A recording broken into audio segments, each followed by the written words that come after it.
Bem, olá a todos. Estamos em mais uma aula da disciplina de Álgebra Linear, nossa aula número 2, e a proposta de hoje é fazer uma revisão geral sobre espaços vetoriais. Bem, os tópicos que serão abordados na aula de hoje serão espaços vetoriais, subespaços, dependência e independência linear, base e dimensão, e por fim falaremos de espaços quocientes.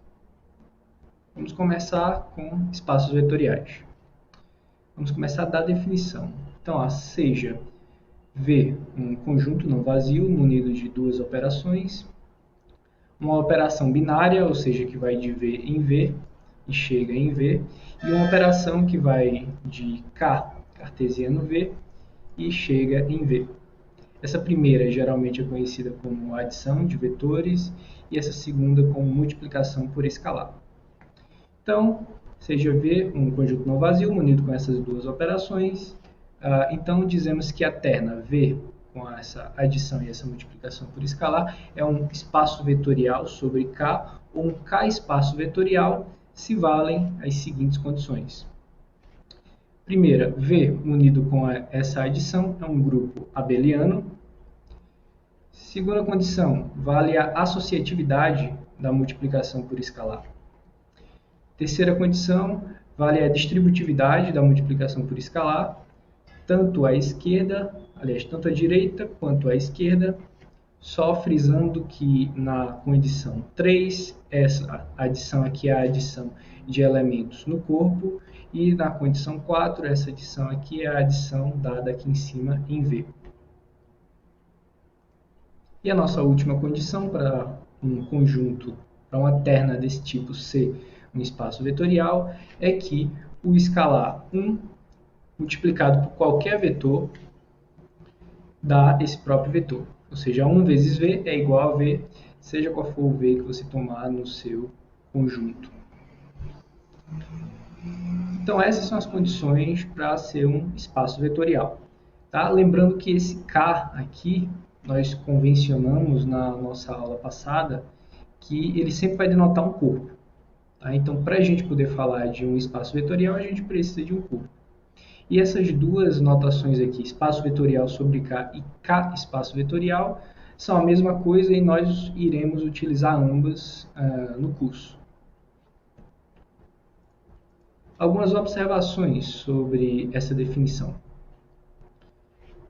Seja V munido da soma e da multiplicação por escalar, um K espaço vetorial, então nós geralmente vamos denotar essa terna simplesmente por V. Tá? As operações de multiplicação por escalar e de adição, sempre que elas estiverem claras, a gente vai denotar simplesmente o espaço vetorial pelo conjunto. Como eu já falei no slide anterior, essa soma que geralmente é chamada de adição e esse ponto geralmente é chamado multiplicação por escalar. E na maioria das vezes a gente vai omitir esse ponto, tá? Toda vez que a gente for fazer a multiplicação por escalar, por questão de simplicidade. Se você tem um K espaço vetorial, em particular, pela nossa primeira condição, o V munido com a adição, ele é um grupo abeliano. E esse grupo a gente chama de grupo aditivo do espaço vetorial V.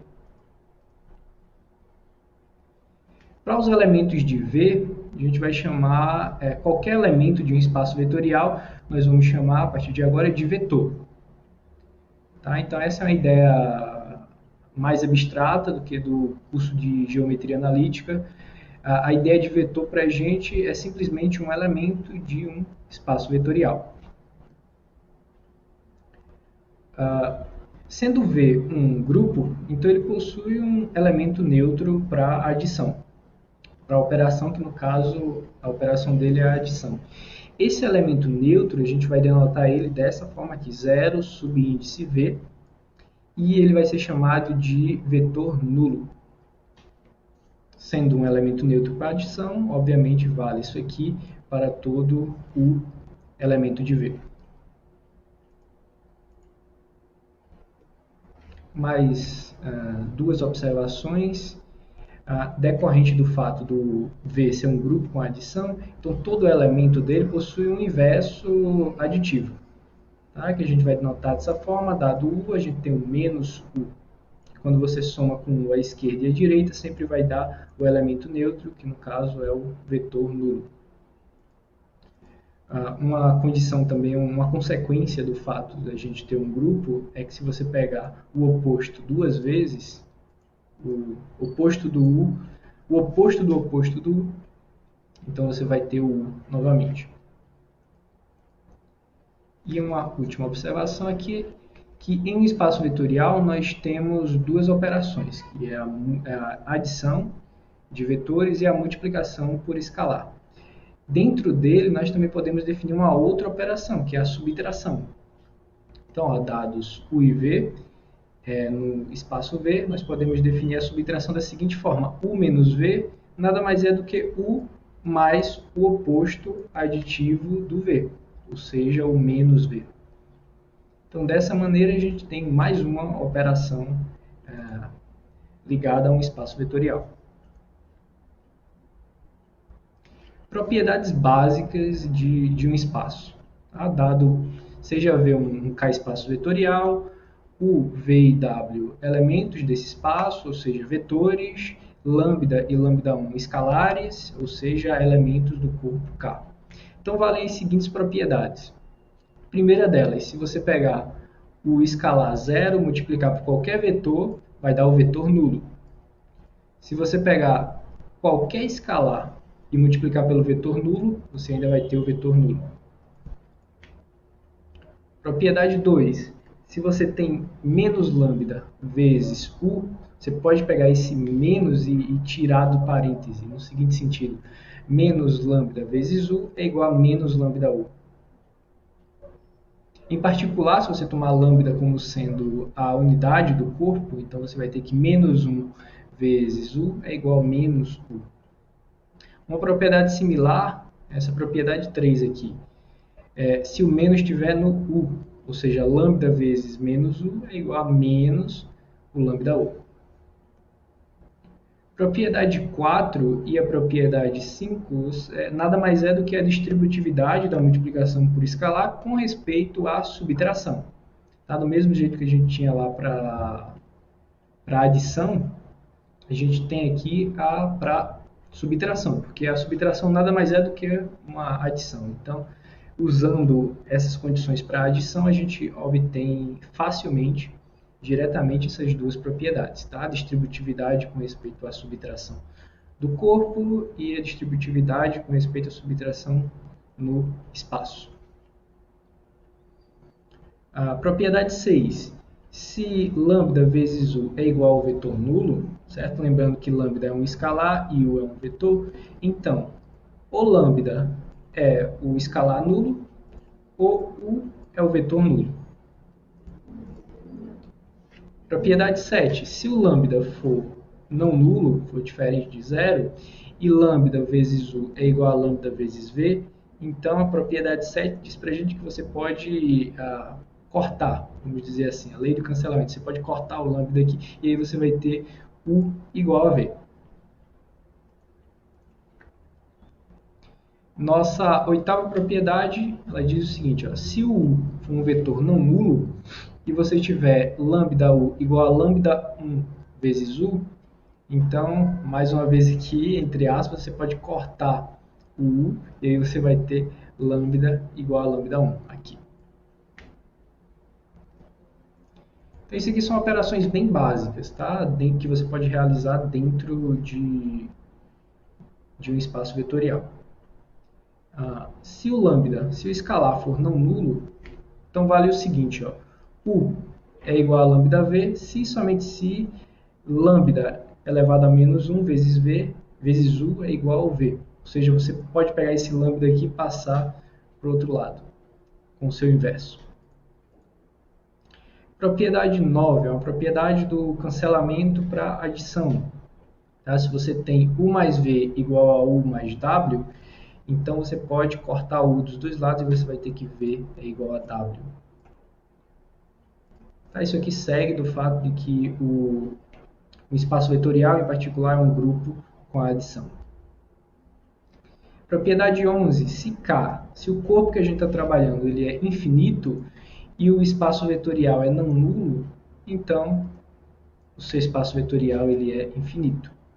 Tá? Isso segue do fato de que você consegue olhar, você consegue uma função injetora que vai do K no V. Dessa maneira, sendo o K infinito, você tem que o V também vai ser.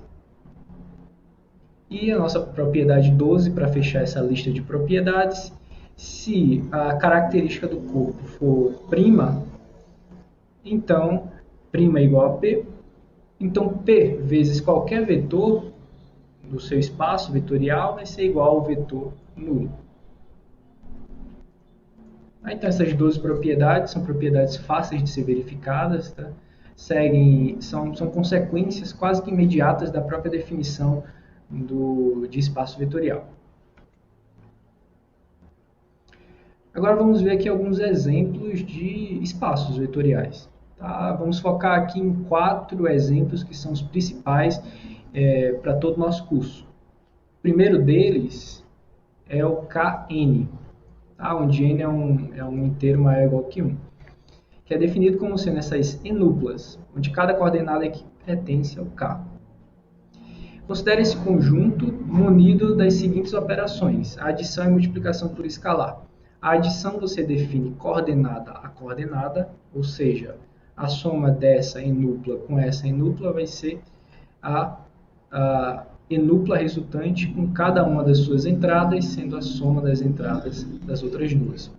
Ou seja, vai ser x1 mais y1, primeira entrada, segunda entrada x2 mais y2, aqui, por aí vai, até você somar todas as entradas.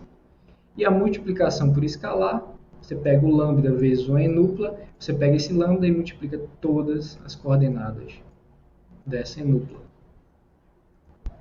Tá? Então são operações bem intuitivas. Tá? Então esse conjunto, o Kn munido com essas duas operações, ele é um K espaço vetorial. Isso é fácil de você verificar, porque tudo recai em você verificar nas coordenadas. Aí nas coordenadas você está com as propriedades do K, que é um corpo e que satisfaz inúmeras propriedades, como a gente viu na aula passada. Então esse é o nosso primeiro exemplo de espaço vetorial. Agora vamos falar sobre algumas observações do exemplo 1. Note o seguinte, que o vetor nulo do Kn, tá, é o vetor que tem todas as suas coordenadas nulas. Segunda observação é que o oposto aditivo de um vetor qualquer no Kn nada mais é do que você tomar o oposto aditivo de cada uma das suas entradas. Tomando n igual a 1, a gente tem que o K1 na verdade é o K. Tá? Em particular o K, o corpo K, é um K espaço vetorial. Tomando K igual a R, a gente tem do nosso exemplo 1 que o Rn é um R espaço vetorial. E tomando K igual a C, a gente tem que o Cn é um C espaço vetorial. Por aí vai, você pode tomar K igual a qualquer corpo, e aí você vai obter um espaço vetorial sobre ele mesmo. Agora, nosso exemplo 2 foi um exemplo que foi trabalhado bastante na nossa aula passada, que é o conjunto das matrizes. O conjunto das matrizes de ordem M por N. A gente denotou ele dessa maneira aqui. Tá? E nós definimos também na aula passada a adição de matrizes e a multiplicação por escalar. Tá? Então, esse conjunto munido dessas operações, ele é um K espaço vetorial. Todas as propriedades de espaço vetorial a gente viu que a adição e a multiplicação por escalar satisfazem. Tá? Então, esse exemplo aqui ele é consequência da nossa aula passada. Algumas observações sobre esse exemplo 2. Tá? O vetor nulo desse espaço é a matriz nula, que a gente denotou dessa forma. A gente denota dessa maneira. O oposto aditivo de qualquer matriz, A é a matriz menos A. Você toma menos em todos os elementos da matriz A. E quando a gente tem m igual a n, ou seja, quando você está no conjunto das matrizes quadradas de ordem n, você tem que a multiplicação de matrizes está bem definida. Você pode pegar quaisquer duas matrizes e multiplicar. Então, pelas propriedades que a gente viu na nossa aula passada, de adição e multiplicação de matrizes, a gente tem que o MNK, ou seja, o espaço das matrizes quadradas de ordem n, ele é um anel não comutativo com unidade. Tá? E a unidade a gente viu que é a matriz identidade. Ou seja, esse conjunto aqui, além de ser um K-espaço vetorial, ele também é um anel com unidade. Tá? Então, como eu venho falando desde a nossa primeira aula, esse é um conjunto bastante rico no sentido de estrutura algébrica. Tá? Ele faz parte de duas classes importantes de estrutura algébrica, que são os espaços vetoriais e os anéis. Então, seguindo aqui para o nosso próximo exemplo, nosso exemplo 3, é o conjunto dos polinômios. Também trabalhamos no final da nossa aula passada, certo? Que a gente denota por K de x. É o conjunto dos polinômios com coeficientes sobre um corpo K. Nós também definimos a soma de polinômios e a multiplicação por escalar. Então, esse conjunto unido dessas duas operações, ele é um K-espaço vetorial. Algumas observações sobre esse exemplo. O vetor nulo desse espaço, ele é o polinômio nulo, ou seja, é o polinômio que tem todos os coeficientes iguais a zero. A gente denota ele simplesmente pelo zero do corpo K. O oposto aditivo de qualquer polinômio é você tomar o polinômio que tem os coeficientes negativos. Melhor dizendo, os coeficientes trocados, com o sinal trocado. Né? Se o f tem os coeficientes aí, então menos f tem os coeficientes menos aí. Esse é o oposto aditivo do f. Uma observação interessante aqui é que o k de x, ele algumas vezes também é denotado dessa forma aqui, ó, pk, ou seja, polinômios com coeficientes em k. Então essa também é uma notação bastante utilizada. E uma outra observação é que o que já foi destacado também na nossa aula passada, que além do K de x ser um K-espaço vetorial, ele é um anel comutativo com unidade. A gente viu até mais, que ele é um domínio de ideais principais. Em particular, é um anel comutativo com unidade. Então, você tem aí um conjunto com duas estruturas muito robustas, que é a de espaço vetorial e de anel comutativo com unidade. A unidade dele nada mais é do que a polinômio constante igual a 1. Tá aí duas estruturas interessantes. Então vamos passar agora para o nosso quarto exemplo de espaço vetorial. Para construir ele, vamos precisar de um conjunto X não vazio e de W um K-espaço vetorial. Então, o conjunto formado pelas funções que vão do X no W, tá? Que a gente denota assim f de x, ponto e vírgula W, esse conjunto munido das operações usuais de funções, que nada mais são que a soma ponto a ponto e a multiplicação por escalar ponto a ponto, ou seja, a função f mais g é definida assim, f mais g de x é igual a f de x mais g de x, e lambda de f aplicado em x é o lambda de fx. Essas operações aqui elas estão bem definidas, porque ambas caem no W, e o W é um K-espaço vetorial. Tá? Então, esse conjunto munido dessas operações, ele também é um K-espaço vetorial. Anote que para verificar isso, você vai usar só as propriedades do W. Usando que o W é um K-espaço vetorial, você consegue verificar todas as propriedades de espaço vetorial para o f de xw. Então, algumas observações sobre esse exemplo. Note o seguinte, que o vetor nulo do f de xw é a função identicamente nula. ou seja, a função f0, que vai de x em w, que pega todo mundo do x e leva no vetor nulo do w. Esse é o vetor nulo do f de x, w. O oposto aditivo de qualquer elemento do f de x, w, qualquer função f, é a menos f, que é definida dessa forma aqui, ó, menos f de x é o menos o f de x, ou seja, o oposto aditivo do elemento f de x. Alguns casos particulares aqui de notação. Tá? Se você tem que o x for igual ao w e ambos forem iguais ao corpo k, então o f de xw é denotado simplesmente por f de k. No caso particular, em que o x for igual aos naturais e que o w for igual ao k, então o f de xk é denotado dessa forma aqui, ó, s de k. Aí ele é chamado de espaço das sequências em k. Então, a gente pode identificar essas funções como elementos dessa forma aqui, ó, que são o que a gente já conhece como sequências. Essas daqui são as sequências em corpo k. Esse exemplo aqui ele é bastante rico, a gente vai voltar para ele futuramente.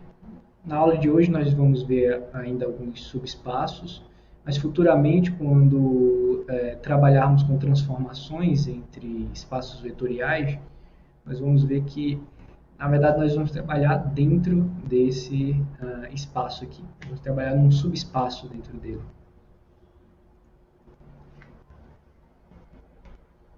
Então, fechando essa discussão sobre espaços vetoriais e estabelecendo os principais espaços, nós agora vamos falar sobre os subespaços vetoriais. Vamos à definição. Tá? Então, seja V um K-espaço vetorial, W um subconjunto não vazio do V. Então, dizemos que o W é um subespaço do V quando vale o seguinte, quando lambda U mais V pertence a W, seja qual for o U e o V em W que você tomar, e lambda escalar, quaisquer. Então, dessa maneira, nós temos aí uma condição de verificação de subespaço. E note o seguinte, que geralmente, num curso de graduação, essa condição aí ela é dada ela é separada em duas formas, né? Quando U mais V pertence a W e quando lambda vezes U pertence a W. Aqui a gente junta essas duas condições porque essas duas formas de ver um subespaço são equivalentes.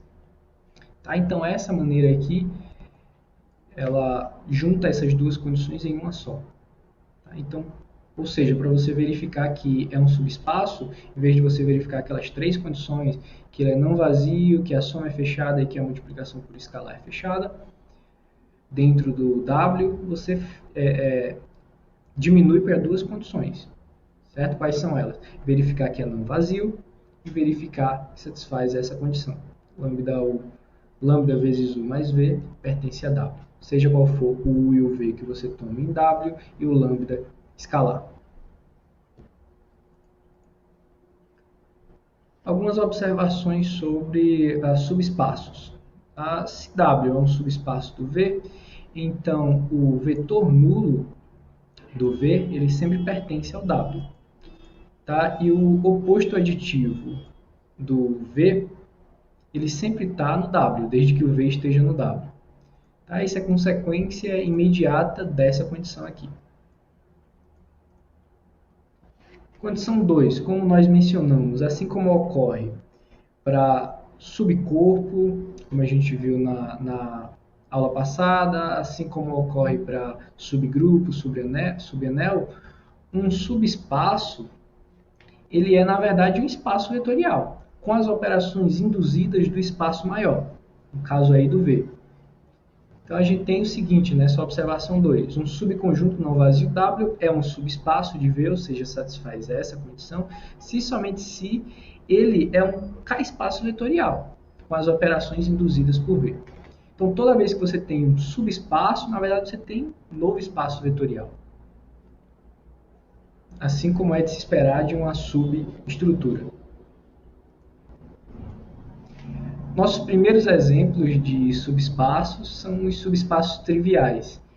Nada mais são do que o conjunto unitário, formado apenas pelo vetor nulo, e o próprio espaço. Ambos são subespaços do V. E eles são chamados de subespaços triviais porque sempre ocorrem. Então, uma notação que eu sempre vou usar é chamar esse carinha aqui de subespaço trivial nulo. Ou seja, o subespaço trivial nulo é o conjunto unitário formado apenas pelo vetor nulo.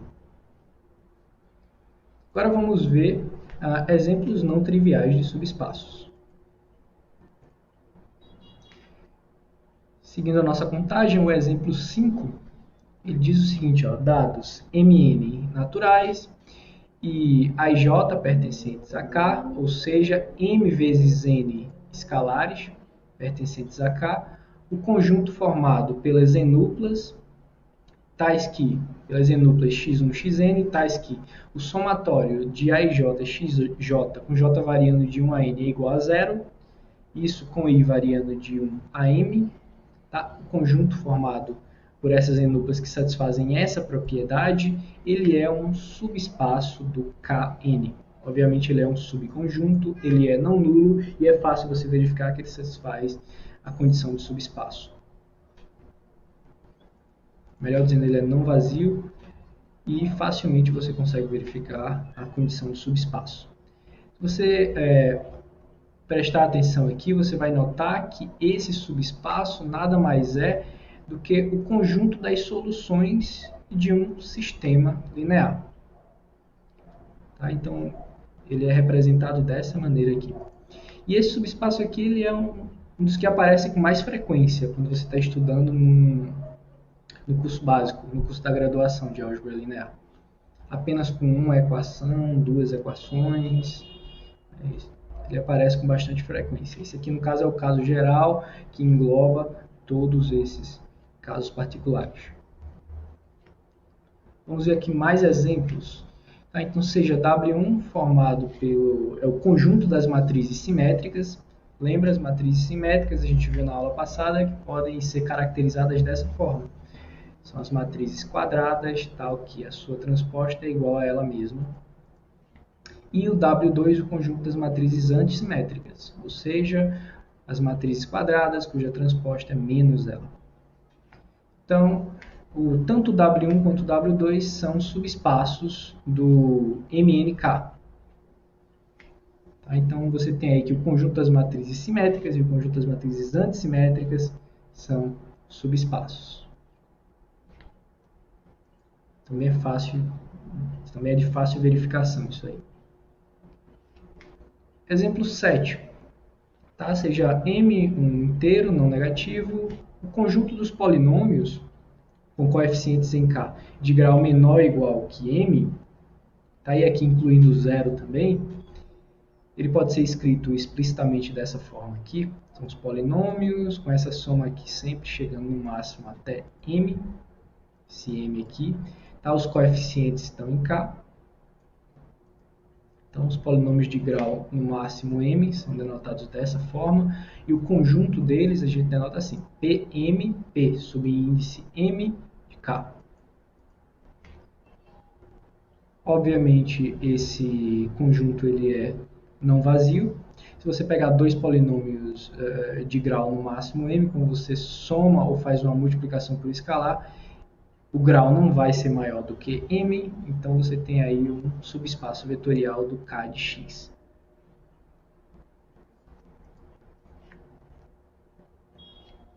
Nosso oitavo exemplo de subespaço, ele é definido da seguinte forma.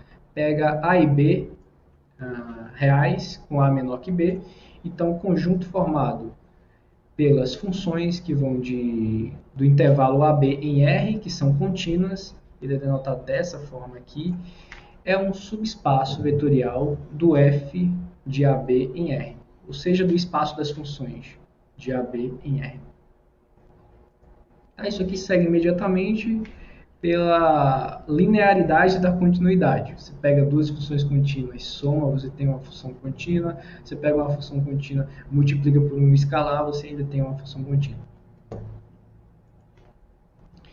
E nosso exemplo 9 e último dessa lista é o seguinte: você chama de C0 tá, o conjunto das sequências com coeficientes em R que convergem para zero. Tá? Então, por propriedade de convergência de sequências, é fácil você verificar que o C0 é um subespaço do espaço das sequências com coeficientes em R.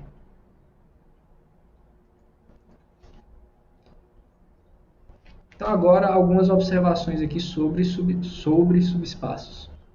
Você já vê um K-espaço vetorial e WI uma família de subespaços de V. Então, a primeira coisa que nós destacamos é que a interseção arbitrária de subespaços é um subespaço. Tá? Isso é fácil de verificar. Basicamente, segue da definição de subespaço e da definição de interseção. Além disso, se essa família de subespaços for uma cadeia, tá, com respeito à inclusão, então a união desses subespaços também é um subespaço.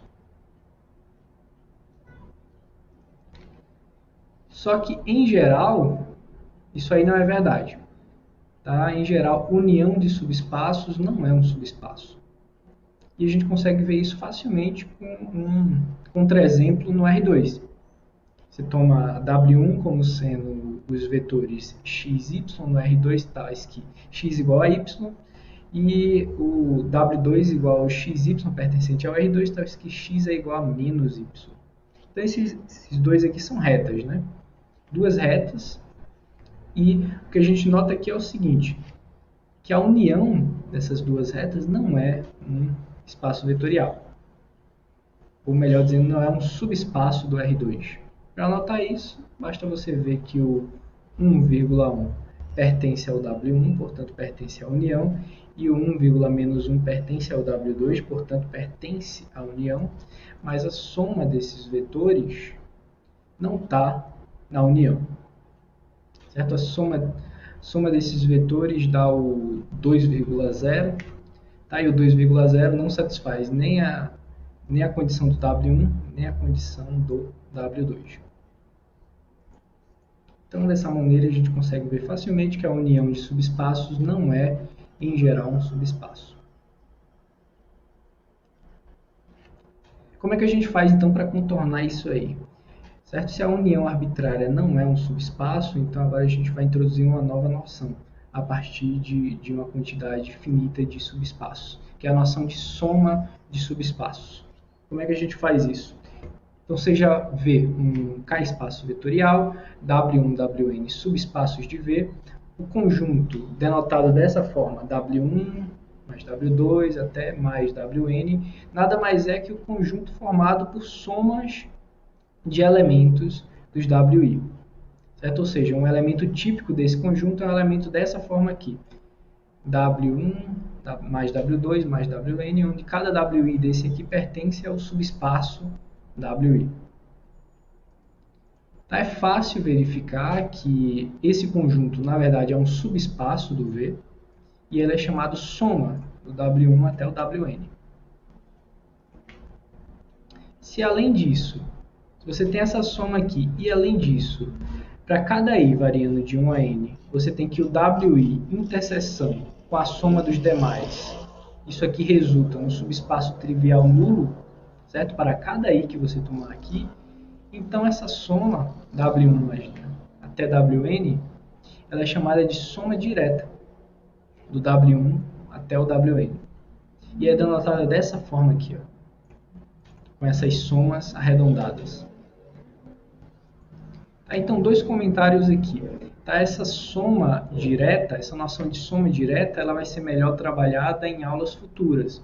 A gente vai relacionar a noção de subespaços independentes e aí nós vamos conseguir entender um pouco melhor essa noção de soma direta. E a noção de soma, simplesmente soma, nós vamos relacionar ela daqui a pouquinho, com as propriedades que nós vamos ver, com a união de subespaços, que a gente viu que não é um subespaço. Mas nós vamos relacionar e nós vamos entender que essa noção de soma, ela contorna o fato de união de subespaço não ser subespaço. Tá? Se não dá para ser, então a segunda opção melhor seria essa, soma. E a gente vai entender daqui a pouquinho o que eu quero dizer com isso. Para entender essa relação, nós vamos definir uma outra noção de subespaço muito utilizada, que é a noção de subespaço gerado. Então vamos lá, seja V um K-espaço vetorial, S um subconjunto não vazio, então a gente define o S entre colchetes como sendo a interseção de todos os subespaços que contêm S. Ou seja, a interseção dos W, tal que W pertence a X, e esse X é formado por todos os subespaços de V que contêm o S. Então, S, a princípio, ele não precisa ter estrutura de subespaço, basta ele ser um subconjunto não vazio. Então, sempre você consegue associar a um subespaço gerado. Tá? Obviamente, o subespaço gerado é um subespaço, porque ele é a interseção de subespaços. A gente acabou de ver que uma interseção arbitrária de uma família de subespaços sempre é um subespaço. Tá? Então, associado a um conjunto, sempre nós temos o seu subespaço gerado.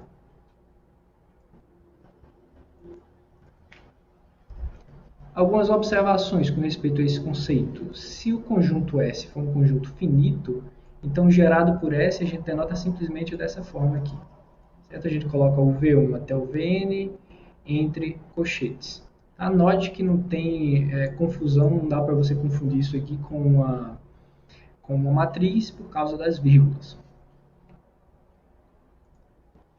Dizemos que o S ele gera um subespaço W quando W for igual ao subespaço gerado por S.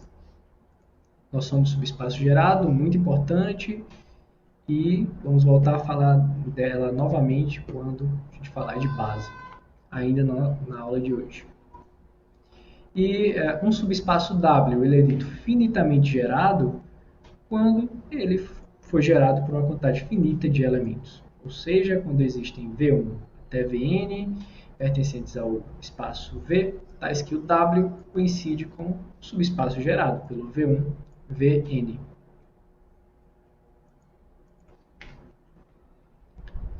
Então, vamos relacionar agora todos esses conceitos que nós vimos até então através dessas propriedades, tá? As propriedades de subespaço gerado. Então, para isso, seja V um K-espaço vetorial, S um subconjunto não vazio e W1, Wn subespaços de V. Então, nós temos as seguintes propriedades. Tá? Primeiro, a propriedade 1, ela na verdade é uma convenção. Ela diz que o subespaço gerado pelo vazio é o subespaço trivial nulo. Segunda condição, segunda propriedade. O subespaço gerado por S, ele sempre contém o S. Tá? Isso segue imediatamente da definição. Seja S um subespaço de V que contém, seja W um subespaço de V que contém o S. Então, nós temos duas consequências aqui. O W, ele contém o gerado por S, o subespaço gerado por S, e o W ele coincide com o seu subespaço gerado. Então, nós podemos extrair duas conclusões daqui. Primeiro, que o gerado por S ele é o menor subespaço que contém S. No seguinte sentido, dado qualquer outro subespaço que contém S, o gerado por S vai estar contido nesse subespaço. E a segunda conclusão é que, dado qualquer conjunto, nós podemos associar ele, qualquer conjunto não vazio, nós podemos associar ele ao seu subespaço gerado. Ou seja, dado um conjunto, nós conseguimos associar ele a um subespaço. Quando esse conjunto já é um subespaço, então o subespaço gerado não vai afetar em nada, porque o subespaço gerado de um espaço vetorial vai coincidir com ele mesmo. A nossa quarta propriedade, ela diz, olha, a noção de subespaço gerado, ela preserva inclusões. Ou seja, se você tem S1 contido em S2, subconjuntos do V, então o gerado por S1 está contido no gerado por S2. Quinta propriedade, muito importante, ela caracteriza, ela te dá uma outra cara para o subespaço gerado, certo? Nós definimos ele como sendo a interseção de todos os subespaços que contém S, mas nós podemos escrever ele também dessa maneira aqui, ó. O gerado por S, ele é o conjunto formado por esses elementos aqui, lambda1 S1, mais lambda2 S2, até lambda n Sn, onde esses lambda i estão em K, e os SI são elementos do S. Daqui a pouquinho a gente vai ver que a gente tem um nome para isso aqui. O nome disso aqui é combinação linear. Então, o que essa propriedade 5 está dizendo é que o gerado por S ele é o conjunto formado por todas as combinações lineares dos elementos de S. Vamos agora para a nossa propriedade 6. A propriedade 6 é o que relaciona a adição, a soma de subespaços com a união de subespaços. A propriedade 6 ela diz o seguinte, ó, que a soma dos subespaços W1 até o Wn é o subespaço gerado pela união dos W1 Wn. Então vejam só, para o subespaço gerado, ele é interessante você tomar o subespaço gerado quando nós temos um subconjunto que não é um espaço. Que a gente já viu na propriedade 3 que quando você toma o gerado de um subespaço não tem graça nenhuma, volta a seu próprio espaço.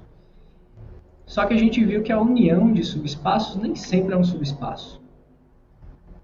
Então é interessante falar do subespaço gerado por essa união. E o que essa propriedade 6 está dizendo é que o gerado por essa união ela coincide com a soma dos subespaços. Então, foi o que eu falei com respeito à soma de subespaços, que ela vem para contornar essa dificuldade. A união de subespaços nem sempre é um subespaço, mas a soma sim. E a soma é o mais próximo que a gente consegue de uma união de subespaços. Que é o que está dizendo agora essa nossa propriedade 6. E fechando a discussão sobre subespaços, vamos agora falar um pouco sobre dependência e independência linear. Vão ser conceitos e ideias fundamentais para a gente passar para o próximo passo, que seria a base de um espaço. Então, seja V um K espaço vetorial, um vetor Vzinho do espaço V é uma combinação linear dos vetores V1, Vn, se existirem escalares W1, Wn, se existirem escalares lambda1, lambda-n, tais que V é igual a essa soma aqui, lambda1 vezes V1 até lambda-n vezes Vn. Ou seja, V é combinação linear dos VIs, quando você consegue escrever ele dessa forma aqui, tá? Para certos lambda i.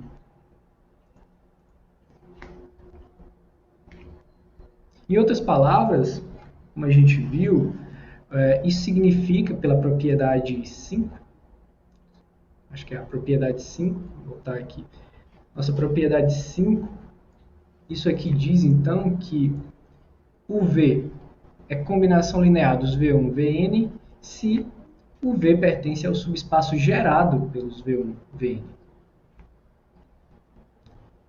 E a nossa definição 2 aqui, 2i, ela fala sobre o conjunto gerador.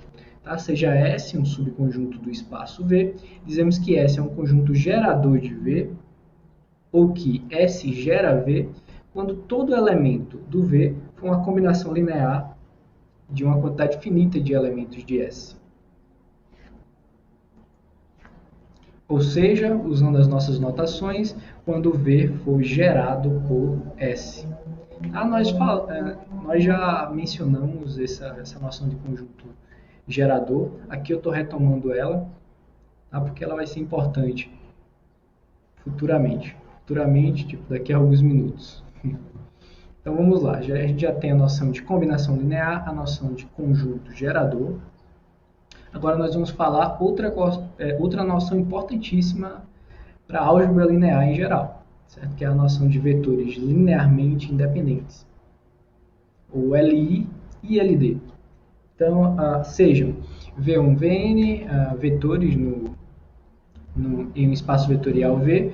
Então, nós dizemos que eles são linearmente independentes, ou simplesmente LI, tá? Ou que o conjunto formado pelos V1, Vn é linearmente independente, quando vale o seguinte, ó, você pegar qualquer combinação, quando você pegar uma combinação linear dos V1, Vn, dando o vetor nulo, essa combinação linear ela tem que ser a combinação linear trivial. Em que sentido? Se você pegar lambda1, lambda-n, escalares, tais que lambda1 mais v1 até o lambda-n mais vn seja igual ao vetor nulo, então isso aqui tem que implicar, isso aqui só acontece quando o lambda1 for igual ao lambda2, for igual ao lambda-n, todos eles forem iguais ao zero, ou seja, ao escalar zero. Veja que isso aqui sempre acontece quando você toma todo mundo igual a zero. Isso aqui sempre é verdade. Mas a questão aqui, isso aqui tem que ser, isso aqui só vale quando todos os escalares forem iguais a zero, certo? Isso aqui é quando os vetores são linearmente independentes. E quando eles são linearmente dependentes? Quando isso não vale. Ou seja, quando você consegue escalares, nem todos nulos, para os quais você consegue escrever essa igualdade aqui. Certo? De forma mais precisa, V1, Vn são linearmente dependentes, ou LD. De forma análoga ao que a gente falou aqui para linearmente dependentes, nós também podemos falar que o conjunto é linearmente dependente. Tá? Tanto faz aqui, você pode falar os vetores ou o próprio conjunto. Eles são linearmente dependentes quando não são LI, ou seja, a negação dessa definição aqui. Isso quer dizer, então, que existem escalares, nem todos nulos, para os quais vale essa igualdade. Isso é ser linearmente dependente. E se você tiver um conjunto S infinito? Veja que nós definimos aqui LI e LD para conjuntos finitos. E se o conjunto em questão for infinito, será que nós temos uma noção para LI e LD? A resposta é sim. E aí nós reduzimos ao caso finito. Então, seja S um subconjunto infinito, dizemos que S é um conjunto LI, ou linearmente independente, se todo subconjunto finito do S é linearmente independente. Ou seja, nós reduzimos ao caso finito. Caso contrário, ou seja, se o S possui algum subconjunto LD, algum subconjunto finito LD, então dizemos que o S é um conjunto LD. Então tá aí, agora nós temos as noções aí de LI e LD, tanto para conjuntos finitos quanto para conjuntos infinitos. Algumas propriedades para a gente entender melhor essas noções. Então, seja V um K espaço vetorial e S um subconjunto não vazio de V. Então, S ele é LD somente se existe um vetor em S, um vetor V em S, tal que o V ele pertence ao gerado por S menos o V. Em outras palavras, o S é LD somente se ele possui um vetor que é a combinação linear dos demais. É uma combinação finita dos demais, ou seja, se ele possui elementos redundantes. No seguinte sentido, você consegue expressar um elemento dele como combinação dos demais. Então, isso é ser um conjunto LD, uma caracterização. Uma propriedade 2. A propriedade 2 te dá aí uma família de conjuntos LI, tá? Que são os conjuntos unitários, formados por vetores não nulos. Então, você já vê um vetor, tá? Então, o conjunto unitário formado por esse vetor, ele é linearmente independente somente se o V for diferente do vetor nulo. Tá? Então, dessa maneira, dado qualquer vetor não nulo, você tem aí um conjunto LI unitário. Terceira propriedade, se S é LI, então todo subconjunto não vazio de S também é LI. Tá? Isso aqui obviamente, se S for infinito, segue da definição, e se S for finito, é fácil você verificar isso aí. Propriedade 4, se S é LI e V não está no gerado por S, então S união o conjunto unitário formado pelo V é um conjunto LI. Tá? Então isso é uma forma de você aumentar um conjunto LI. Você já tem S, um conjunto LI, você pega um outro vetor que não pertence ao gerado por S. E aí você faz a união do S com o conjunto unitário formado por esse vetor, e aí você obtém um conjunto LI maior. Propriedade 5, e muito importante, nós vamos usar ela, nós vamos aplicar ela ainda na nossa aula de hoje. Então, ó, a propriedade 5 ela te diz o seguinte: se S é um subconjunto LI maximal no sentido em respeito à inclusão. Então, se S é um subconjunto LI maximal, então S gera o V. Então, você tem aí uma propriedade que faz um conjunto LI ser um conjunto gerador. Basta que ele seja maximal com respeito à inclusão. Ou seja, não existe nenhum outro subconjunto LI que contenha o S propriamente. Se isso acontece, então o S, além de ser LI, ele gera todo o espaço. Propriedade 6, tá? Seja S, se S gera o V, e existe um vetor V em S, tal que V pertence ao gerado por S menos V, então S menos V gera o V, gera o espaço todo, o V. O que é que essa propriedade 6 aí está dizendo para a gente? Tá? Se você tem um conjunto gerador S, e você tem um elemento nesse conjunto gerador que já pode ser expresso como combinação dos demais, então esse elemento ele é supérfluo. Você pode retirar ele e o conjunto que sobra ele ainda vai gerar todo o espaço.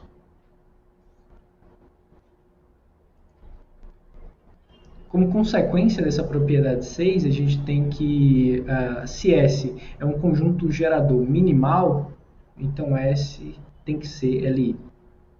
Então tá aí outra propriedade legal que relaciona conjunto gerador com conjunto LI. Tá? Se o conjunto gerador for minimal, com respeito à inclusão, então ele sempre vai ser um conjunto LI. A propriedade 5, parecida com essa, é que se a gente tem um conjunto LI maximal, com respeito à inclusão, então ele gera todo o espaço. Ele é um conjunto gerador. Oitava propriedade, tá? Se você tem dois conjuntos LI, tais que dois conjuntos LI, S1 e S2, tais que o gerado por S1 interseção gerado por S2 é o subespaço trivial nulo, então a união desses dois conjuntos ele também é LI. E a propriedade 9, propriedade bastante interessante, ela diz o seguinte: ó, se o seu espaço ele for gerado por n vetores, então todo subconjunto de V com mais de n vetores, com mais de n elementos, ele é LD.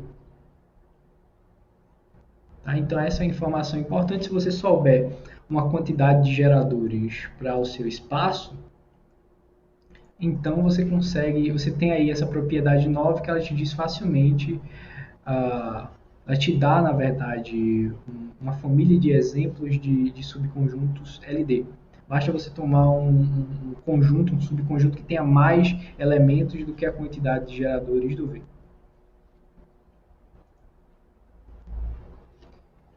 Ok, fechada essa discussão sobre LI e LD, vamos agora falar sobre base e dimensão. A noção de base e de dimensão é uma coisa onipresente na álgebra linear. Tá? Quando a gente fala de um espaço, é importante a gente entender ter pelo menos uma base daquele espaço para a gente entender bem como ele se comporta, para a gente conseguir expressar os elementos desse espaço como combinação da base. É importante a gente saber a dimensão desse espaço para a gente entender mais ou menos o tamanho dele. Tá? Então essas duas noções de base e de dimensão, elas estão relacionadas, estão intimamente relacionadas e elas são importantíssimas para a álgebra linear, certo? Em particular para entender os espaços vetoriais. Então vamos à definição. Tá? Seja V um K-espaço vetorial, uma base ordenada ou simplesmente uma base de V é um subconjunto de V que é LI e que gera V. Certo? A gente já sabe o que é um conjunto LI, a gente já sabe um conjunto gerador. Então, juntando essas duas noções, nós temos uma base do espaço V. Por que o nome ordenado aqui? Porque quando a gente está trabalhando com base, principalmente quando a gente for falar de coordenadas, quando associarmos coordenadas a um vetor, é importante a ordem que aparece os elementos numa base. Tá? Então, se você trocar a posição dos elementos, como conjunto não muda, certo? Mas como base muda para a gente. Então, geralmente nós vamos usar simplesmente o nome base, mas quando quisermos frisar que a ordem é importante, nós vamos usar base ordenada. Tá? Mas é a mesma coisa. Para a gente, a ordem que você vai colocar os elementos numa base importa, sim, sempre, mas quando a gente quiser frisar isso aí, principalmente quando estivermos trabalhando com matrizes, a matriz de coordenadas, ou as coordenadas de um vetor, tá? A ordem é mais importante ainda, então nós vamos frisar isso aí colocando o nome base ordenada. Então isso aí é uma base. Uma base é um subconjunto LI e que gera todo o espaço. Uma observação aqui. Por convenção, o vazio ele vai ser uma base para o espaço trivial nulo. Tá? Isso aqui é uma convenção. Só para a gente conseguir associar, só para a gente conseguir falar mais para frente da dimensão do subespaço trivial nulo. Certo? Então nós vamos fazer essa convenção desde agora. E aqui, só para frisar novamente, a ordem dos elementos de uma base é importante. Tá? Então, quando a gente mudar a posição de dois elementos numa base, é importante a gente estar consciente de que nós obtemos uma outra base, não a mesma. Um primeiro exemplo de base, seguindo a nossa numeração, esse vai ser o nosso exemplo 10, nós temos o seguinte exemplo. Para cada i de 1 a n, defina o EI como sendo um vetor do Kn, o vetor cuja iésima coordenada é igual a 1 e você toma 0 nas demais entradas. Tá? Esse é o vetor EI. 1 na iésima coordenada e 0 nas demais. Então aí nós temos n vetores, ó, do E1 até o En. Tá? Esses n vetores, o conjunto formado por esses n vetores é uma base para o Kn. Tá? Facilmente você consegue verificar que esse conjunto ele é Li e que ele gera todo o Kn. Aí aqui aproveitando o comentário sobre base ordenada, se você mudar aqui o EI, você tomar o E2 primeiro e o EI e o E1 depois, você obtém uma outra base. Tá? Não é essa base é formada pelo E1, E2, E3 até o En. Você tomar o E2, E1, aí depois E3 e por aí segue, você tem uma outra base. Tá? Essa basezinha aqui, do jeito que está dada aqui para você, seguindo essa ordem aqui, ela é chamada base canônica do Kn.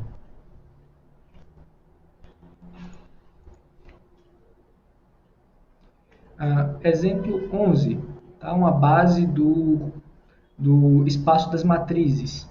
Então, ó, para i variando de 1 a m e j variando de 1 a n, você define o EIJ, uma matriz de ordem m por n, com 1 na sua entrada ij e 0 nas demais. Tá? Então, o conjunto formado por essas m vezes n matrizes, tá, é uma base para o espaço das matrizes. Também é de fácil verificação. Aí também você pode chamar essa base aqui de uma base canônica para esse espaço. Tá? Você tem que ver uma base canônica simplesmente como sendo uma forma simples de você expressar os vetores desse espaço. Daqui a pouco nós vamos ver que todo vetor pode ser escrito de forma única como combinação dos elementos de uma base. Tá? Essa escrita única, geralmente em bases canônicas, ela é muito simples de ser feita. Então a gente tem aí a base canônica do Kn, agora a base canônica do M por N, tá? Do espaço das matrizes de ordem M por N. Uma outra base também, bastante conhecida, é essa aqui. É a base do espaço dos polinômios de grau M, de grau até M.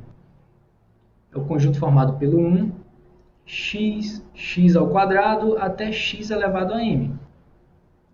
Certo? É fácil verificar que esse conjunto aqui ele é Li e, obviamente, pela própria definição, todos os elementos desse espaço são combinações lineares dos elementos desse conjunto. Então, esse conjunto aqui é uma base para o PMK. Veja quantos elementos tem aqui. Nós temos m mais 1 elementos. Se você estender um pouco mais aqui esse conjunto, você vai ter uma base para o K de x. Estender mais um pouco, com estender mais um pouco eu quero dizer estender infinitamente.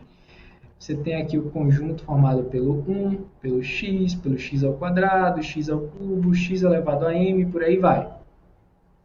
Esse conjunto aqui, ele é uma base para o K de x. Veja que esse conjunto aqui ele tem cardinalidade infinita. E por fim, para fechar essa lista de exemplos de base, considera K um natural e a sequência E subíndice K como sendo a sequência formada por 1 na sua késima posição e 0 nas demais. Então, o conjunto formado por essas sequências aqui, ele é uma base para o C0.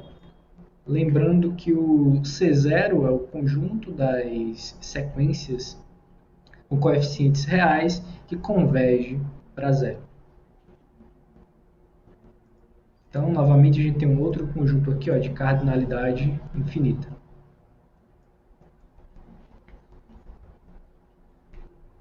Agora nós vamos ver um teorema aqui importantíssimo, que é o teorema da existência de bases.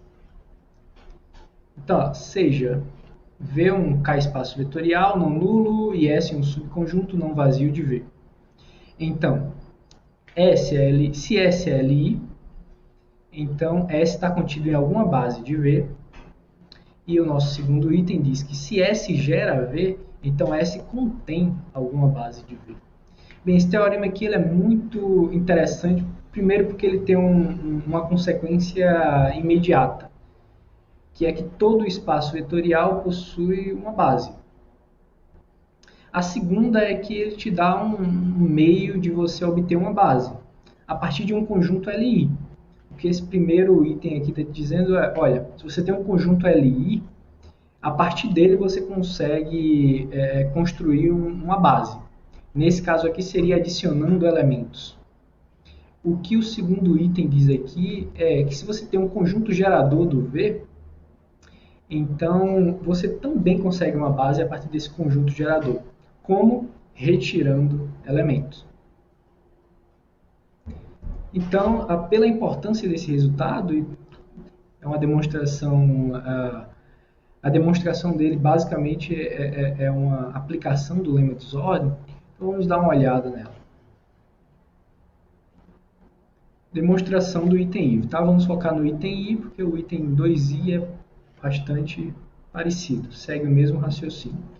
Então, considera o conjunto A subíndice S formado pelos subconjuntos do V, que são Li e que contém o S. Lembrando aqui, o que é que a gente quer? A gente quer encontrar uma base que contém o S. Então, nós estamos considerando o conjunto de todos os conjuntos LI que contém o S. Qual é a nossa proposta aqui? Encontrar um elemento maximal para esse conjunto. Para isso, nós vamos usar o lema de Zorn. Então, o que é que nós vamos notar aqui? Primeiro, que o AS ele é um conjunto não vazio. Obviamente, o S está aqui, o S pertence a esse conjunto. O S é LI e S contém S. Não tenho o que falar. E o AS ele é parcialmente ordenado, com respeito à inclusão. Então, o que é que a gente tem que fazer aqui para aplicar o lema de Zorn? Nós vamos mostrar que toda a cadeia desse conjunto ele possui uma cota superior. Então, para isso, seja o AK com K pertencente a lambda uma cadeia em AS, e vamos tomar a união de todos esses conjuntos. Vamos chamar de A a união de todos os AK. Obviamente, essa união aqui ela é uma candidata à cota superior no AS. Então, qual é a nossa proposta aqui? Mostrar que esse A ele pertence ao AS.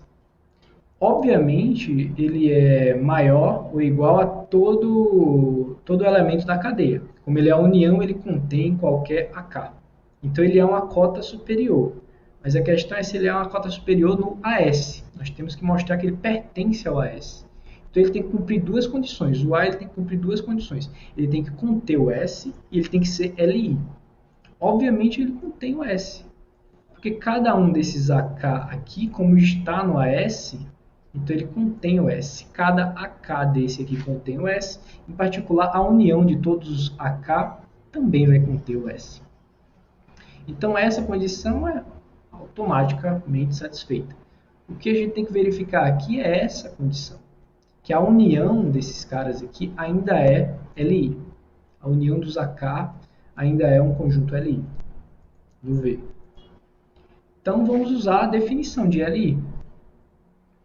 O que a gente tem que mostrar? Que todo subconjunto finito é LI. Então vamos pegar aqui uma quantidade finita de elementos em A, a mesma quantidade de escalares, e vamos fazer a combinação linear igual ao vetor nulo. Ou seja, lambda 1, V1 até o lambda n, Vn, igual ao vetor nulo. O que é que a gente tem que mostrar? Que cada um desses lambda i é igual a zero. Então, note o seguinte. Ó. Cada um desses Vi pertence ao A. O A é a união dos AK. Só que o conjunto formado pelos AK é uma cadeia com respeito à união. Se é uma cadeia, então, dentre esses AKI, você pode extrair um maior elemento. Vou repetir. Tá? V1, Vn pertence a A. A é a união dos AK. Então, em particular, cada VI desse aqui pertence a um AKI. Então, você tem uma quantidade finita de AKIs, tá? Com I variando de 1 até N. Então, dentro dessa quantidade finita de AKI, com I variando de 1 até N, como você está numa cadeia, você pode ir comparando 2 a 2 e pegar o maior deles. No final, você vai obter o maior dentro dessa lista finita de AKI. Chame de AK, esse maior, dentre esses elementos. E aí, em particular, você vai ter que todos os VIs pertencem a esse maior elemento, já que ele contém aí os demais. Então, como cada um desses caras pertence ao AK, e o AK pertence ao AS, em particular, o AK ele é um conjunto LI. Logo, você tem que essa combinação aqui, ó, você tem uma combinação dando zero com os VI pertencentes a um conjunto LI. Então, esse conjunto aqui, ele é LI, ou seja, todos os lambda-i's são iguais a zero. Se todos os lambda-i's são iguais a zero, você tem que o V1, Vn é um conjunto LI. Então, o que a gente mostrou aqui? Que todo subconjunto finito do A é LI. Por definição, nós temos aí que o A é LI. Então, ele é LI e contém o S. Portanto, ele pertence ao AS.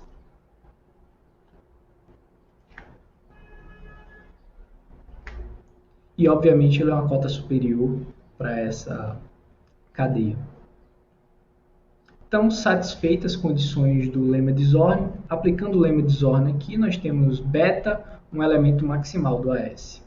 Logo, esse beta ele é um conjunto LI e contém o S. O que a gente tem que mostrar é que ele é uma base. Nós já temos que ele é LI. Então, para mostrar que ele é uma base, nós não necessariamente precisamos mostrar que ele gera, já que nós temos a propriedade 5 de conjunto LI e LD, que diz que um conjunto LI maximal, ele gera todo o espaço. Tá? Vamos relembrar aqui, propriedade 5 de conjuntos LI e LD. Se S é um conjunto LI maximal, então ele gera o S. Em outras palavras, se ele é um conjunto LI maximal, ele é uma base do espaço. Então é isso que a gente vai mostrar. Nós vamos mostrar que ele é maximal com respeito à inclusão. Ele é uma base maximal com respeito à inclusão. Então, para fazer isso, você toma... ele é um conjunto LI maximal com respeito à inclusão. Então, para isso, você pega um beta', um outro conjunto LI, que contém o beta. Como ele contém o beta e o beta contém o S, então o beta' também contém o S. Logo, o beta' é um elemento do AS. Se ele é um elemento do AS, pela maximalidade do beta em AS, isso implica que o beta' é igual ao beta. Logo, o nosso beta ele é um conjunto LI maximal. Ou seja, dentre os conjuntos LI do espaço V, ele é o maximal. Sendo um conjunto LI maximal, pela propriedade 5 de conjuntos LI e LD, que eu acabei de mostrar, isso implica que o beta gera o V. Em outras palavras, se ele gera e é LI, ele é uma base para o V.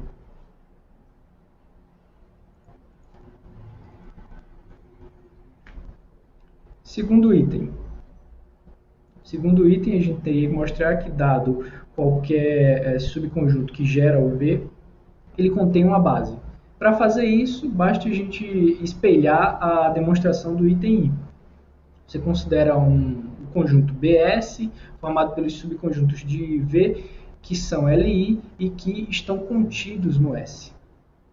Certo? No item A era que continha o S. Aqui a gente está assumindo que estão contidos em S. Então é fácil você verificar que esse conjunto ele é não vazio, que ele é parcialmente ordenado com respeito à inclusão e que satisfaz lá a condição do lema de Zorn. Toda a cadeia possui uma cota superior. Tá? Então, usando o lema de Zorn, nós obtemos um elemento maximal para esse conjunto e esse elemento maximal vai ser uma base. Vai ser a base procurada, base contida no S. Tá? E com isso a gente fecha a demonstração do item 2i. Como corolário, vejam que obtemos. Todo espaço vetorial não nulo possui uma base. Essa é a consequência do nosso teorema. Como é que a gente consegue ver isso? Bem, se ele é não nulo, ele possui um vetor não nulo. Você já vê esse vetor não nulo e considera S o conjunto unitário formado por esse vetor não nulo. Nós vimos que, sendo o vetor não nulo, o conjunto unitário formado por ele é LI. Se LI, pelo nosso teorema anterior, tá? Pelo item I do nosso teorema anterior, existe uma base que contém o S. Dessa forma, nós obtemos uma base do espaço.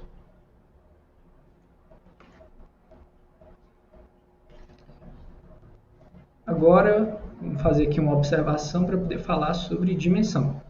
Tá? Duas bases quaisquer de um espaço vetorial, elas sempre possuem a mesma cardinalidade. Tendo em mãos essa informação, nós podemos definir a noção de base.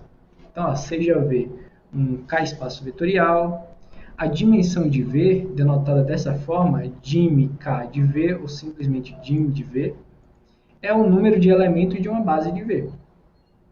Essa noção está bem definida pela nossa observação. Dadas quaisquer duas bases, elas possuem a mesma cardinalidade, então, para calcular a dimensão, basta você encontrar uma base. Encontra uma base e a cardinalidade dessa base vai ser a dimensão do seu espaço. Se V possui uma base finita, ou seja, se possui uma base com finitos elementos, com cardinalidade finita, então dizemos que a dimensão de V é finita e a gente escreve assim, dim de V é menor que infinito. Caso contrário, dizemos que a dimensão de V é infinita e escrevemos assim, dim de V igual a infinito. Alguns exemplos de dimensão. Tá? A gente viu que o vazio, por convenção, é uma base para o subespaço trivial nulo, portanto a dimensão dele é igual a zero, já que a base não possui nenhum elemento. A dimensão do Kn é n. Nós vimos uma base para ele formada por n elementos, então a dimensão dele é n. A dimensão do espaço das matrizes de ordem m por n é m vezes n. A gente já viu também uma base para esse espaço, com m vezes n elementos. Nós também já vimos uma base para o PMK. Nós contamos e tinha exatamente m mais 1 elementos, portanto a dimensão dele é m mais 1. Nós também vimos uma base para o K de x, que tinha infinitos elementos, portanto a dimensão é infinita. E o mesmo valia para o C0. Também nós encontramos uma base com infinitos elementos. Portanto, a dimensão do C0 é infinita. Tá? Com isso, a gente fecha a lista de exemplos. Algumas propriedades de base e dimensão. Sejam V um K-espaço vetorial, beta um subconjunto de V e W um subespaço de V. Então, são equivalentes. Beta é uma base de V, beta é um conjunto Li maximal, beta é um conjunto gerador minimal. Tá aí duas caracterizações para uma base. Segunda propriedade, se a dimensão de V é finita, então a dimensão de qualquer subespaço dele é menor ou igual que a dimensão do V. Terceira propriedade, se V tem dimensão finita, então qualquer subespaço que tenha a mesma dimensão do V tem que coincidir com o V. Ou seja, o único subespaço de dimensão máxima é o próprio V. Quarta propriedade, se a dimensão do V for finita igual a n, então todo conjunto gerador de V com n elementos é uma base do V. Uma propriedade similar é a propriedade 5. Se a dimensão do V também for finita igual a n, então todo conjunto Li com exatamente n elementos é uma base para o V. Então veja só, se você já tem de antemão o conhecimento sobre a dimensão do espaço, então isso facilita na hora de você verificar se dado um conjunto ele é uma base ou não. Tá? Primeiro, para ser uma base ele tem que ter a mesma quantidade de elementos da dimensão. Então isso já exclui várias possibilidades. Então você tem que ter exatamente n elementos. E aí, de acordo com a propriedade 4 e 5, você tem um conjunto com n elementos, basta você verificar. Para ele ser uma base, basta que ele seja um conjunto gerador ou que ele seja Li. Verificando qualquer uma dessas duas propriedades, você vai ganhar a outra por essas duas propriedades. A propriedade 6, mais uma vez, assuma que a dimensão do espaço é finita, que beta é uma base ordenada do V. Então, a propriedade 6 ela diz o seguinte, cada elemento do V se escreve de maneira única como combinação linear dos elementos da base. Certo? Então, dado qualquer elemento do V, você consegue escrever ele como combinação linear dos elementos da base, e esses elementos eles são únicos, esses escalares que você obtém para a combinação eles são únicos. Obviamente você consegue fazer essa combinação com qualquer conjunto gerador, tá? Mas para os escalares que você obtém sejam únicos, então você precisa que esse conjunto gerador de fato seja uma base. Tá? E essa propriedade 6 ela nos motiva a seguinte definição. Tá? Seja V um K espaço vetorial de dimensão finita e beta igual a V1 Vn, uma base ordenada do V. Então, se é uma base, dado qualquer vetor do V, existem escalares, existem únicos escalares, de acordo com a nossa propriedade 6, lambda1, lambda_n, tais que o V é combinação linear do V1, Vn. Tá? Isso segue na nossa propriedade 6. Esses escalares é o que a gente chama de coordenadas do V em relação à base beta. Tá? Não tem nenhuma ambiguidade aqui, porque esses escalares são únicos pela nossa propriedade 6. Então, esses carinhas são chamados coordenadas do V em relação à base beta, e você ainda pode escrevê-los na forma matricial, como uma matriz coluna. Vou colocar aqui ó, lambda1, lambda_n, e essa matriz aqui ela é denotada dessa forma, V entre colchetes, subíndice beta, e essa matriz ela é chamada matriz das coordenadas de V em relação à base beta. Tá? Então, esse é uma primeira conexão que a gente faz entre espaços vetoriais e matrizes. Mais para frente, quando falarmos sobre transformações lineares e matrizes, nós voltaremos a esse conceito de matriz das coordenadas. E agora, para finalizar a nossa aula, vamos falar sobre o nosso último tópico, que são espaços quocientes. Para falar sobre espaços quocientes, eu vou precisar definir a seguinte relação. Tá? Seja V um K espaço vetorial, W um subespaço do V. Então, considere a seguinte relação. U se relaciona com V, segundo a nossa relação tio. U se relaciona com V somente se U menos V pertence a W. A gente sabe que U menos V sempre pertence ao V. A gente definiu a subtração em um espaço vetorial. Mas quando ela pertencer ao W, então satisfaz essa nossa relação tio. Alguns comentários sobre essa relação. Essa relação ela é uma relação de equivalência em V. É fácil você verificar isso, segue de propriedades de subespaço. Então, ó, se você tem uma relação de equivalência, você tem as classes de equivalência. Dado qualquer elemento do espaço V, você tem a classe de equivalência, que geralmente a gente denota por V barra, usa uma barrinha em cima. Então é fácil você verificar que o conjunto que a classe de equivalência do V, ela coincide com esse conjunto aqui, ó, que a gente denota por V mais W, que é formado por esses elementos, ó, o V mais Wzinho, onde Wzinho é o elemento do subespaço W. Tá? Então os V barra, na verdade, são esses conjuntos aqui. Tá? Lembrando que o V barra são as classes de equivalência. O conjunto é a classe de equivalência do V. Ou seja, são os elementos que se relacionam com o V via essa relação. Se você tem uma relação de equivalência, você também tem o conjunto quociente. Certo? O conjunto quociente que nada mais é que o conjunto das classes de equivalência. Então, vamos colocar uma estrutura nesse conjunto quociente. Da seguinte forma.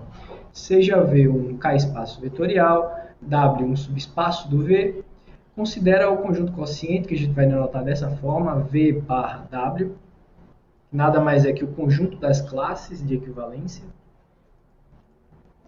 Então, ó, nesse conjunto você considera as seguintes operações. Tá? A adição, você pega duas classes, U barra mais V barra, ela é definida como U mais V barra, e a multiplicação por escalar. Você pega um escalar, lambda vezes uma classe, U barra, e ela é definida como sendo lambda vezes U barra. Então, é fácil verificar que essas duas operações elas estão bem definidas e que o conjunto quociente V por W, unido com essas operações, é de fato um K espaço vetorial. Tá? E esse espaço vetorial é o que a gente chama de espaço quociente de V por W. Esse espaço quociente ele possui algumas propriedades interessantes, que a gente vai listar aqui. Tá? Seja V um K espaço vetorial, W um subespaço. Então, o vetor nulo do espaço quociente nada mais é do que a classe do vetor nulo. E a classe do vetor nulo, a classe de um vetor, a gente viu que pode escrever dessa forma. Como esse aqui é o vetor nulo, então o vetor nulo mais W, a gente sabe que dá o próprio W. Então, ó, o vetor nulo do V sobre W é a classe do vetor nulo e também pode ser escrito simplesmente como sendo W. E o oposto aditivo de qualquer elemento V barra do espaço quociente é a classe do oposto aditivo do elemento, ou seja, a classe do menos V. O espaço quociente ele é igual ao subespaço trivial nulo se somente se o W coincide com todo o espaço. Tá? Então você tem o quociente sendo o subespaço trivial nulo se somente se o subespaço que você está tomando na verdade é todo o espaço. É uma propriedade interessante. Outra fala com respeito aos subespaços do espaço quociente. Se U é um subespaço do V que contém o W, então você pode considerar o quociente U por W. E esse quociente, esse espaço quociente, na verdade é um subespaço do V por W. E você ainda consegue mostrar que todo subespaço do espaço quociente é dessa forma. U sobre V, onde U é um subespaço do V que contém o W. Terceira propriedade, se você tem a igualdade desses dois subespaços quocientes, onde U e V são subespaços do V que contém o W, se você tem essa igualdade, isso implica então que o U1 é igual ao U2. E por fim, uma propriedade interessante que relaciona espaço quociente e dimensão, ela diz o seguinte, ó, se você está num espaço de dimensão finita, então a dimensão do quociente também é finita e é dada dessa forma, como sendo a diferença da dimensão do V pela dimensão do W. Tá, então com isso a gente fecha a nossa aula de hoje. A nossa aula de hoje também foi no intuito de revisar, por isso nós tivemos poucas demonstrações. O intuito aqui era principalmente relembrar alguns resultados, algumas noções e resultados, tá? Estabelecer algumas notações e exibir alguns exemplos, tá? Que serão usados durante o nosso curso.